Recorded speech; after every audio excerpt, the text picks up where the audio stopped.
京城所有人都以为嗜血残忍的晋王不爱我，取我只是权宜之计。直到那天宫宴上，我孕吐难受，没忍住踹了他一脚，文武百官都屏气凝神，以为我死定了。谁知下一秒，摄政王直接跪了下来，轻声道：“乖乖，我自己跪，你别动了胎气。”众人傻眼了，没人知道我与他的赐婚是他在殿前跪了3天3夜求来的。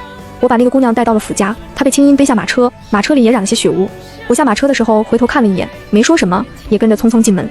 府城也看了眼马车，进去之后就叫来下人把这马车清理干净，换个垫子吧，再挂些香包，去血腥味，把窗帘车帘都先挂起来通通风。抚顺夫妻都跟了过来，众人赶紧去了西厢。府老夫人让青音把那姑娘放到床上，府大夫取了银针，开始给她针灸。二小姐，你这是刚回京城吧？府老夫人拉着我的手到旁边坐下，这事真没那么快，你不用一直站在旁边等着，快休息会。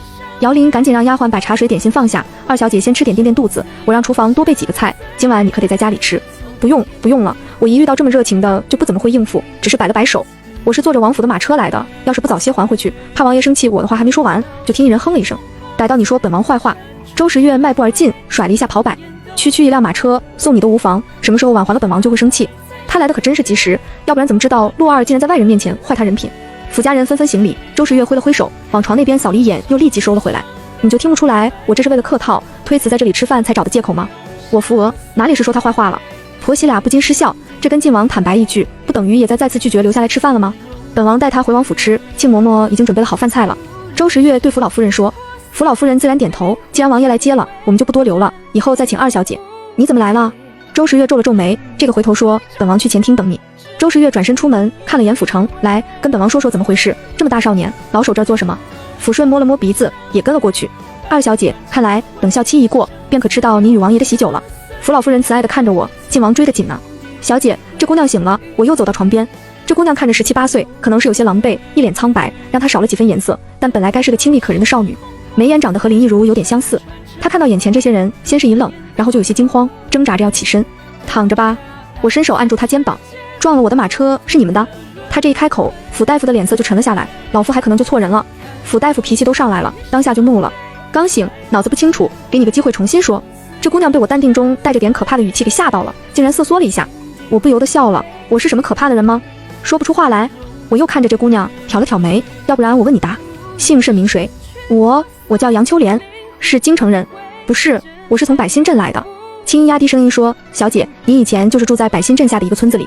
我才反应过来，对啊，陆家老家就是百新镇下面的一个村子。我还记得每年有那么1、2个大集，陆老太就会带着陆家三叔一家去镇上，陆三叔家那些孩子都高兴得很，而他从来没有机会去镇上，一直都是被他们留在家里看门干活，等他们从镇上回来，他就得刚好把饭端上桌给他们吃。因为陆老太是不舍得带着那么多人在镇上吃的，所以他们每次都是赶早去，玩一天逛一天，踩着晚饭时间回来，一回来就都跟饿死鬼投胎一样，一大家人都捧个碗，筷子挥舞的让人眼花，一通抢食。他只能端一缺了口的破碗，蹲在门边吃。陆老太的粮盯得很紧，她自己在家做饭的时候是不能多煮一些，自己先偷吃的，要是被陆老太发现，就得抄起竹篾将她抽得惨叫。我的记忆一下子就清晰了起来。你来京城做什么？我就是来投奔亲戚，没什么。杨秋莲被我这么问，感觉很有压力，她又不敢直接对上我的目光。我刚才记错了，不是你们马车撞了我，是我自己不小心被吓晕了。我们的马车吓晕了你？看来我给的机会，这姑娘并不想接啊。胡说八道。府大夫都听不下去，我们马车驶得不快，在城里接到，我们怎会肆意妄为？你晕的时候，我们马车离你还有好几步远。你这丫头腹中长了东西，是生病了，估计你做了什么事，跑得太急，撞了肚子，还是吃了什么太过辣口或是十分寒凉的东西，引得症状发作，这才流了血。府大夫本来觉得这姑娘的病情，他仔细点和她说，毕竟未婚，腹中就长了异物，要医治真不是那么容易。但是杨秋莲却让他觉得生气，当时就算没有我们的马车经过，你也是会晕倒流血的。老头子，你慢些说，急什么？府老夫人看着杨秋莲一个小姑娘，多少有些于心不忍。再说老头一把年纪了，气性还这么大，万一把自己气出毛病来怎么办？我哪有急，我就是跟这姑娘说清楚。府大夫又哼了一声，二小姐救了人，护了人，可不能被反咬了一口。杨秋莲有些受不住，脸色更白了，眼睛泛红，晶莹的泪珠在眼里滚啊滚。青宝也气不过，接了府大夫的话，还是由他来骂，别累着了府大夫。现在已经是反咬一口了，要不是我家小姐，她晕在街上还不知道有没有人救，就算是有人救，那些嘴碎的大神早就把她的名声给坏了。那些人把你说可难听了，你自己看看自己现在是什么样子，就能猜到那些人是如何说你的。我家小姐可是直接命我们打了对方耳光，命他们不许嚼舌根，坏了你名声。没有想到你一醒来竟然恩将仇报。这个时候府家大门口有人上前求见府大夫，林夫人求见，说是她远房外甥女在咱家里，说是翰林院林边修家的。周时月在这儿坐着呢，刚才听府城说了他们在路上救了那姑娘的经过了，现在听到翰林院林边修，他就知道了。这小官儿因为和青福侯家那只蠢耗子有婚约，本王倒是记得住人，让人进来吧，把人领走。于是林夫人带着丫鬟进了府家，被直接领到了后院。周十月的意思是不用来见他了，和朱明浩有关系的人他都不太待见。林夫人被领到这间屋里时，杨秋莲已经被青宝骂得泪水连连的，还道了好几遍歉了。看到林夫人进来，眼泪刷地涌了下来。林夫人飞快地看了他一眼，见他这模样也吓了一跳，但他还是先和府大夫行了礼。府大夫他可不敢得罪的。不过府大夫没给他好脸色，哼了一声甩袖出去，你让他们把人弄走。他对老七说，收枕巾，收多些。走到门边，他又转了过来，这位是被赐婚晋王殿下的陆二小姐，行礼吧，别太失礼。林夫人吃了一惊，赶紧给我行礼。现在看到我，林夫人心头又有些复杂，确实是个很美貌的年轻姑娘啊，因糊涂了，这么年轻的姑娘能做什么？陆二小姐，我是一如的母亲，我们家一如。我看了看林夫人的面相，微微蹙眉。这个林家之前没有来请过府大夫出诊吗？府大夫若是出手，现在林一如应该没事了，可为什么林夫人的子女宫如此暗淡？府老夫人倒真知道这事，哎，请了。林夫人这会儿脸热得厉害，只觉得十分没面子。当时府大夫对他们态度和口气就很不客气，现在看府老夫人的反应，她觉得府大夫那天回来肯定是说他们牢骚话了。老头子确实骂了，说他俩不知所谓，瞻前顾后，畏头畏尾，胆小如鼠，不把女儿放在心上，说林小姐投生为他们的女儿，真是前世不知道做错了什么。又说他们还不信任二小姐的本事呢，不想着请二小姐，倒想着通过二小姐请晋王帮忙，简直就是深沟里的癞蛤蟆，长得丑想得美，趴得深看得高。当时我们是诚心来请府大夫出诊了，府大夫极好，二话不说便去给一如看了。可是一如这病古怪，府大夫应该是从未遇到这种怪症，也束手无策。说到这里，他也顾不上床上巴巴流泪看着他的杨秋莲，赶紧抓住机会对我说，陆二小姐，因他一直在找你，这几天的孩子也天天去看一如，等会儿应该也会过去，你能不能也去看看一如啊？正好可以听听茵茵找你有什么事。姚林之前也是听过公公骂着林家夫妻的，知道大概是怎么回事，现在听到林夫人这话，他就按捺不住了。林夫人，你这话说的亏不亏心啊？孙家姑娘找陆二小姐什么事，别人不知道，你还能不知道吗？她不就是焦急如焚，想请二小姐救救你家女儿，你现在怎么好意思把自己摘开来，好像孙家姑娘是因为自个的事着急似的。你说我公公束手无策，是，那不是因为你家女儿遇到的情况不是普通生病吗？我公公是大夫，他处理不了这种事，不是很正常。他一开了口，索性就把杨秋莲也给拖下水说了，我今天倒是真开了眼界，林夫人，您家里这位杨姑娘确实与您是一家亲戚啊。姚林笑得温温柔柔的，声音也温柔，但说出来的话夹着针，这处事说话的风格可真是一样样的。您既然找到了府家，想必也是听路人还是旁边茶楼的人说了事情的经过，就是您家这位杨姑娘生了病，这2天又累着或是撞伤了，引得腹中落物发作，流了血。旁边府老夫人拍了拍她的手，像是责怪，又像是提醒。成儿他娘，林夫人进来之后还未曾问起杨姑娘的情况，尚不清楚是怎么回事呢。青音在旁边竖起耳朵，得学习。老夫人这是在阴阳这位林夫人，进来到现在连关心的问一句自家外甥女什么情况都没有，看来也是个冷血淡漠的。姚林瞬间也明白了婆母的意思，她服了服道了个歉，是儿媳的错，怪我没有主动跟林夫人说杨姑娘的病情。刚才我公公已经为她诊过了，杨姑娘的腹中长了颗恶物，本来就不舒服，加上最近可能吃了太多寒凉的食物，刚才在街上又跑得太急，撞到了腹部，因此流了不少血。也是我家公公和陆二小姐今儿个吃了亏，在杨姑娘晕倒在地的时候，马车正好经过，被摔在地上的杨姑娘挡住了去路。林夫人看向杨秋莲，神情带着几分不敢置信和恼意。不过陆二小姐心善，见有人晕倒，赶紧下马车帮忙。对了，青宝姑娘，你刚才还说了什么来着？姚林转向了青宝。青宝立即说，当时还有好几个妇人见杨姑娘流了那么多血，说她是落了胎，我家小姐还为此发了火，呵斥了那些人，甚至命奴婢打人家一巴掌，杀鸡儆猴，让那些人莫要重伤杨姑娘，损了她的名声。我听到这个都敬佩陆二小姐，流言如刀能逼死人。二小姐先是救了杨姑娘的身，又替她挡了刀，免去了她被流口逼死的结果，救了她的名声，救了2回啊。姚林看向林夫人，神情诚恳，林夫人，您作为杨姑娘的长辈，也同为女子，听了是不是也感激涕零，恨不得扶着杨姑娘下床，给陆二小姐叩头？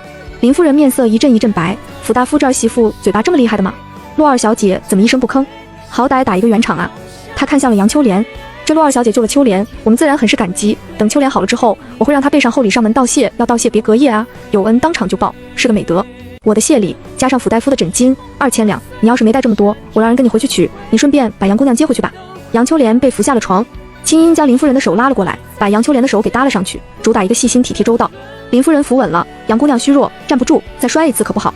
林夫人晕头转向就扶住了杨秋莲，杨秋莲腿发软，脸煞白，眼眶红红，泪水连连。府大夫没说我能走，她可怜兮兮的开了口，再说这里是府家，为什么陆二小姐要在这里做主？可以走。府老夫人淡淡的开了口，不了解我家老头子，刚才他提醒我收枕巾，意思就是患者不必留下观察。林夫人实在是待不下去了，咬牙道了谢，扶着杨秋莲要走。青音，你跟着送一趟。是，奴婢会把小姐的谢礼和府大夫的枕巾带回来的。经过前院时，清风清灵守在厅门外，这是姑娘家的事，少看少问少关注。没想到青音快步过来，声音还不小。王爷，奴婢要送林夫人和杨姑娘回去，顺便取他们给小姐的谢礼，小姐这边就请王爷多照顾着了。还有，小姐刚才有些被气着了，王爷多担待。林夫人心都在颤抖，靖王会不会觉得是他气到了陆二小姐？厅里，周时月的眸光微暗，府大夫从后院出来之后就过来了，这老头藏不住心事，当场就跟他们骂了一通。现在再听到青衣说我被气着，又要立即派人去收谢礼，那还能是什么事？都说双目写不出两个林，我看此林确实不如彼林，去叫王妃出来。回去了。周时月站了起来，我来到前厅，问了府大夫一句，林亦如林小姐不是中毒吗？可能原是中毒，有点余毒，但对身体已经无碍，毒应该是被解了的。她如今晕睡不醒，不是生病，也不是中毒。孙家那姑娘急着找你，但是你一直不在，回头可能她还得找上门，你心里有个数。府大夫叹了口气，我沉默了一下，跟他道别。周时月早已经上马车坐着了，看到我上来还有些不悦，这都什么时辰了，跟府老头有什么可依稀别的？你的肚子不饿，还在那里磨磨蹭蹭。陆小二，本王发现你就是有这个磨蹭的小毛病，咱改改，吃饭不比别人重要。周时月从旁边暗格里拿出了一只小竹盒，我伸手来接的时候，他又收了回去，自己把小竹盒打开，从中就拈起一小块桂花糕，送到我嘴边。不能吃多了，到家马上用晚膳，先垫一口吧。我要来接，他手微偏，你刚才救了个玩意，手脏，就这么吃。说完又把桂花糕送到我嘴边，我一时间没反应过来他又是怎么了，下意识张开嘴咬了一口。庆嬷嬷这桂花糕做的小了些，就陆二这小嘴巴也才咬了2口。周时月有点不满意，这垫肚子1块都不够，下次让庆嬷嬷把桂花糕做大一点点，至少1块能咬3口。他又捏起1块，没防备，被我一下子整块咬了过去。吃这么急，你是抢食的猴啦？他没好气地说，再做大些，至少让他1口塞不下。回到靖王府，庆嬷嬷和管家云伯都忙着上菜铺菜，我看到一大桌菜，眼睛一亮，这么丰盛啊！庆嬷嬷笑了起来，小姐尝到喜欢的菜就说，我们记下来，以后多做。我还没有说话，周时月先开了口，庆嬷嬷，以后那些桂花糕做得大一点，1块太小了。王爷，不是您说太大了显得不精致，做小1半，现在又嫌小了。周时月完全忘了这事，他当时肯定只是随口说了一句。我吃着饭的间隙抬头看了他一眼，然后就对庆嬷嬷说，嬷嬷别管他，做太大了吃起来不方便，这么大1口1个正好。你1口1个可没有半点优雅。周时月说着斜了我一眼，你现在夹着那颗丸子是不是又想1口塞？我正夹着一个香喷喷的丸子，也不知道是什么做的，闻着就是很香，本来是准备先咬1口看看里头是什么的，听了周时月这一句话，索性就整个塞进嘴里，鼓着腮帮吃给他看。吃东西还得让你管，我就1口塞了，你能怎么样？周时月伸手就在我鼓起的腮帮上戳了一下，等下给你抠出来。庆嬷嬷的嘴角怎么也压不下去，陆二小姐真的很好啊，不管她是什么出身，不管她是在哪里长大，不管她有没有才艺，能让王爷这么快乐就是宝贝，谁都比不上。我看着自己碗里又多了1颗丸子，不由得看向周时月，吃吧，上了你的贼船，不优雅还能怎么办？我认了。周时月又给我加肉，看你这么吃还挺好养，那些个贵女们在本王面前吃1根菜都得以秀眼嘴，吃上半天。听了周时月的话，我眼睛眨了眨，哦，拉得很长。传下去，晋王老偷看贵女吃饭，好生变态。周时月一股脑意瞬间冲上心头，他伸手就在我脑门上咚地弹了一个脑瓜崩，声音太过清脆了，我立即就捂住额头瞪着他。周围同时好几声惊呼，青音青宝快步走到了我身边，紧张兮兮。庆嬷嬷和云伯也都震惊又谴责地看着自家王爷。王爷，您这手势太欠了吗？守在外面的青林清风也都以为发现了什么事，同时冲了进来。周时月刚才是被我气着了，可他也没有想到身边这些人居然因为自己弹了陆二一个脑瓜崩这么大的反应。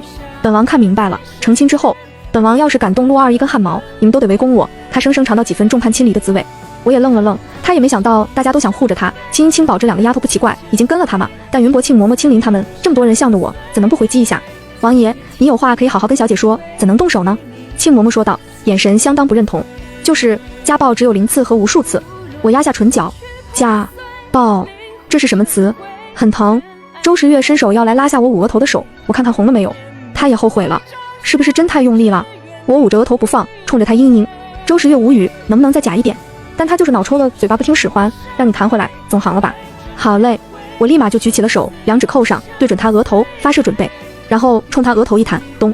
死丫头还挺有劲。周时月也捂住额头。庆嬷嬷也忍不住跟着笑了。好了好了，小姐，快去吃饭吧，冷了就不好吃了。我赶紧转回身子，拿起筷子继续吃。你们也去吃吧，不用在这里看着，快去快去。周时月揉了揉自己额头，怎么就没人管他额头红不红？他是不是没地位了？饭后我皱了皱眉，你去查查江南那几个人的死因。周小侯爷明知道吃鸡有问题，怎能随便放置，以至于让厨子随意就烹煮了？知道本来就有疑点，玲珑会查清楚的。周府的厨子也已经被带到大理寺了。我想到六公主那边送出来的那宫女，问了一声，明天我问问庆嬷嬷，人肯定是就回来了，到时候要安顿去哪里，你看着办。你这几天别出来窜了，在家好好待着，估计京城得闹一阵子，宫里也得闹一阵子。淑妃生了病，太后装病，皇兄嘛。周时月想到皇上那病容，没放在心上，应该是太医能治好的。不过姓裘的护送的什么宝物没找着，那2个护卫也没救过来，死了，要寻宝物也得闹一场。这种热闹你别凑了，都是糟心事。周时月伸手想拍拍我的头，但不经意对上后面站着的青音青宝2双炯炯的眼睛，下意识放下了。早晚他得把这2个丫鬟降为2等。你们那个家估计也有得闹，你躲听暖楼去，别理他们，他们要是找你闹腾，让那2个丫鬟直接打出去。周时月絮絮叨叨，还有那个什么林边修家的事，你也别管了。轻浮侯是折腾，但是林家要是敢闹起来，这冲洗一事也办不成。他们自己想当缩头乌龟，不敢反抗，是他们自己的事。我手背掩嘴，打了个呵欠，根本就没怎么听他说话。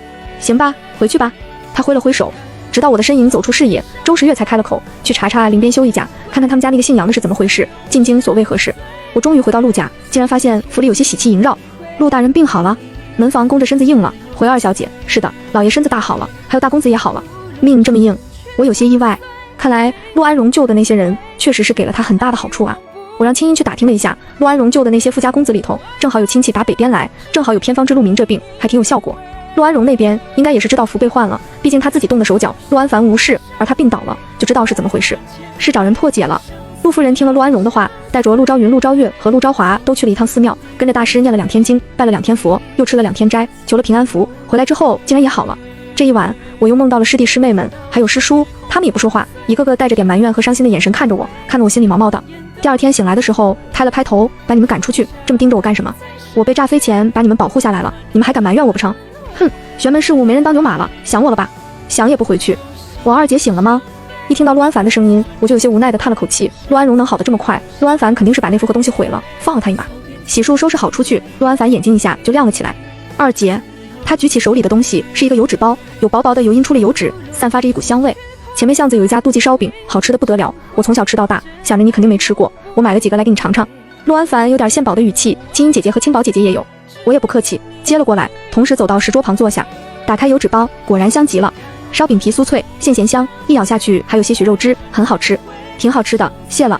陆安凡很高兴，但是很快他又不好意思了。二姐，大哥病好了，我把那包符烧了。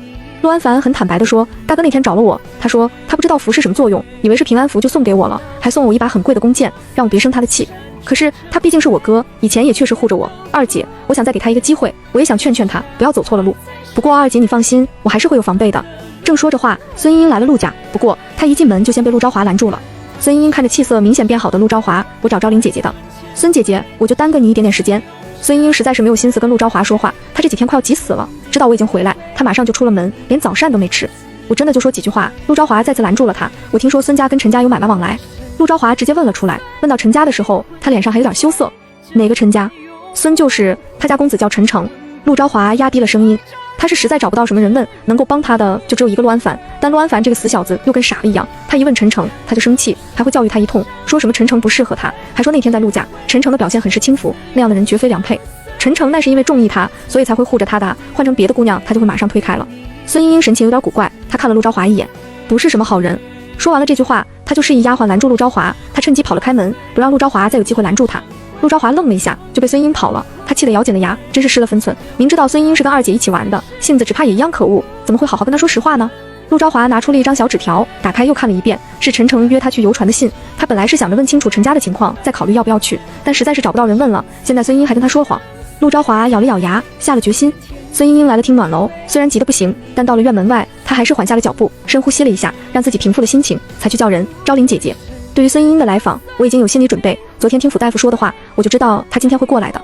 昭玲姐姐，你能不能帮一如？陆安凡看着她，缩了缩身子，降低了自己的存在感。孙茵明显的瘦了一点，而且脸色有些苍白，眼圈微黑，嘴唇发干，看着就是好些天吃不好睡不好，着急上火的模样。昭玲姐姐，我知道不该老是麻烦你，但是一如真的要死了。孙茵知道我不喜欢说话转弯抹角的，她直截了当。林伯父他们不相信一如是中了邪，非说是真病了。现在他们甚至觉得这就是一如的命，而且确实需要冲洗她才能醒过来。孙茵红着眼睛，她心里也有些恨林修边夫妇，要不是他是个外人，是个小辈，她真想抄刀砍了那二人。我们已经在商议答应青福侯的条件了，可是一如躺在床上醒不过来，不能说话，不能反对。我昨天看到他眼角有泪流了下来，他肯定还能听得见的。我不敢想现在一如有多绝望。我等他说完，问道：如今大丧，青福侯真敢让朱明浩成亲？青福侯说有办法，他们会求太后或是哪个皇子去祖庙，当着太上皇的牌位恳求，能不能看在小辈性命攸关，让他们成亲冲喜。若是香的烟比之而上，太上皇的牌位倒下，就是点头同意了。我反应过来，太后和青福侯他们应该是听说祖庙里太上皇牌位时不时扑倒的事了，还想拿这个来做文章呢。我心想，那这样的话，牌位点不了头。我很肯定地说，但是我觉得他们会想别的办法。我有些不明白太后了，对朱明浩这么宠，到底是为什么？看朱明浩确实是青福侯的亲生儿子，让林一如醒过来，他可以亲自抗争。我拿了一张符给他，在林一如面前烧了，符会加朱砂，抹到他额心。这个是我昨晚临睡前画的，我还是不想看着那么个少女坠入沉渊，我也只能帮到这里了。孙英大喜，立即接了过来，然后站起身退了一步，动作十分干脆利落的跪下，给我磕了一个头。殷替一如，谢谢昭玲姐姐。陆安凡目瞪口呆，脱口而出，你磕这么重不痛？不痛不痛。孙英英含泪笑出来，她觉得一如有救了，很高兴。是不是傻？我伸手把她扶了起来，叫青宝拿了湿帕子给她擦擦额头。昭玲姐姐，你不在京城这些天，我真的好害怕啊！爹娘和大哥都帮着去林家劝说了，可是林伯父不知道在害怕什么，一直说我们是刀割不到自己身上不知痛，说他们也是没有办法。我不想在孙英面前说她好朋友的不对，但是林一如前些日子本来还是有机会自救的，我已经跟她说过找府大夫解毒，如果害怕，林一如甚至可以先求助孙家，先借助孙家几天，实在不行就以治病为由暂留府大夫家里，府大夫还是能护她几天，等到我回京。还有我之前给的平安符也该护好藏好了，那就未必会出事。可是林一如应该是什么都没做，又信了父母，优柔寡断，才落到如今这结果。你已经尽力了，我轻轻拍了拍孙英的手，注意休息，免得自己也病倒。是啊，孙小姐要保重身体呀。陆安凡赶紧也跟着劝了一句。孙英看了他一眼，你要不然叫我孙姐姐？我喊你姐姐。陆安凡指了指自己，有点不服。你比我小，不喊姐姐喊什么？孙英对我说，上次我来找你，她一个人坐在大门口等着你呢。昭玲姐姐，你这次是有急事离开了吗？陆安凡突然有点不好意思，二姐，我就是觉得家里闷。我点了点头，是有点急事。林一如家里那个叫杨秋莲的姑娘是怎么回事？一提起杨秋莲，孙英就更难受了。林伯母没说，但是我之前见过杨秋莲，听说是林伯母派人急急去把她接来京城的。杨秋莲说，林伯母可能是觉得一如一个人孤单，想找人来陪着她。我和顾晴在猜测，林伯母会不会是想着一如冲喜嫁进清福侯府之后，她得再有个人陪伴着，替代一如，好让家里不会那么冷清。陆安凡却说是她表姐，那会不会是想让她陪着林小姐一起去清福侯府，怕林小姐在侯府孤单受欺负？孙英英愣住了，你先去看林一如吧，一切等她醒了再说。昭玲姐姐，那我先走了，等这件事情解决了，我会带一如亲自来向你道谢的。她顿了一下，又说，到时候让一如付钱。孙英英匆匆去了林边修家里，她刚到，顾晴也来了。本来这2天他们俩就一直往林家跑。林伯母去看杨秋莲了，听说杨秋莲在街上晕倒，还是陆二小姐救了她。顾晴一看到孙英英，就跟她说了昨天的事。先不说杨秋莲了，我们快点让一如醒过来。孙英英和顾晴按照我的吩咐，找了朱砂来，在林一如面前烧了那符，然后用符灰混了朱砂，抹到了林一如的额头。不一会儿，林一如的睫毛动了动，2个姑娘都激动坏了。孙英英急性子，立即叫了起来，一如你快清醒，你爹娘真要将你嫁给朱明浩了。林一如这些天其实偶尔有些时间能够听到旁边的声音，看到孙英英和顾晴，她的眼泪瞬间决堤而出。孙英英紧紧地握住了她的手，泪水也哗哗的，一叠声地说，一如你要记着，是昭玲姐姐的福就行你的。我还真听了周时月的话，没有出门。不过周时月派人来给送了信，说怕我在家里无聊，把外面发生的事情讲了讲，还送来了今天的经文。经文上一则小故事让我有点意外，血犯口舌的下场。我忍不住就想到，应该是昨天杨秋莲的事情被莫奇知道了，没有直接写出杨秋莲的事，而是写了这么一则有教育和恐吓意义的小故事，倒是让我很意外，总觉得这种风格有点熟悉。那个年长的大师弟就是个会绕弯子教育人的。经文上还评了京城美人榜，青音青宝看到都不服气，这个是怎么评的？为什么沈小姐是第一？为什么陆家大小姐也可以排得上榜？这榜单第1是沈香俊，第2、第3、第4我都不认识，第5竟然是陆昭云。我正看着后面的注解若有所思，听到青宝不服的话，突然笑了起来。这经文背后的人有些缺德，你看看这后面对这些人的介绍。第4名是一位叫玲珑的姑娘，红颜阁的花魁；第7名则是一位叫红云的姑娘，以红楼的花魁；第8名摘月房主洛秋。一个榜单3位花魁。青音青宝也反应了过来，奴婢听说过玲珑姑娘。青音想了想，其实她原是醉官之后，原来也是才貌双全的千金小姐，堕身于青楼之后，凭着自己的本事，卖艺不卖身，擅长琵琶舞，很有名气，甚至有好些才子书生也对她满口称赞。我若有所思，这倒不像在侮辱其他贵女，更像是不看清玲珑姑娘那些女子，也把她们评上了。这风格好像又有点像大师弟了。青音有点担心，沈小姐看到这经文不得气疯了。果然，今天的经文销量极好，这一天满京城都在讨论这美人榜。沈香俊气的当场就把那份经文撕得粉碎，欺人太甚，简直是欺人太甚了。他匆匆去了书房。沈丞相听到他的声音，快速地把一个盒子合了起来，放到一旁，拿了一叠宣纸盖上。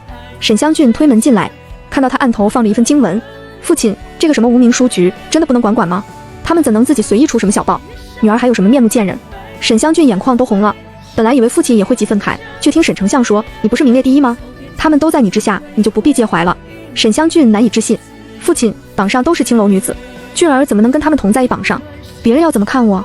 他们以色示人，身处污秽，而我是父亲的女儿啊。沈丞相皱了皱眉，你知道他们？我也曾听过他们，那些纨绔公子偶尔会提到，而且就是我不知道，这上面也有写明，父亲，经文为什么在出了这个榜单之后，还做了注解，把他们的身份都标明出来？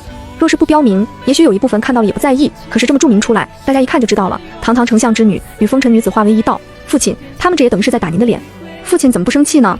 沈丞相看着上面洛秋的名字，想着刚才那一盒子里的礼物，心里确实不怎么生气。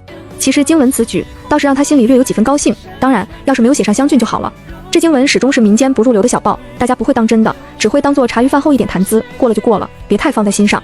何况明天的经文就会有更大的消息写出来，人们的注意力一定会被那件事吸引过去，这美人榜就再没什么人谈论了，你只需要忍过今天即可。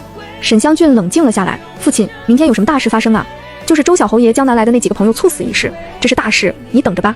沈湘郡好像是被他劝好了，很快离开了书房。沈丞相神色深深，周小侯爷这事火会烧到晋王身上的，一个弄不好，晋王都要吃不了兜着走。而他安排妥当，也许能助晋王一臂之力，到时候他就有了和晋王谈条件的资格。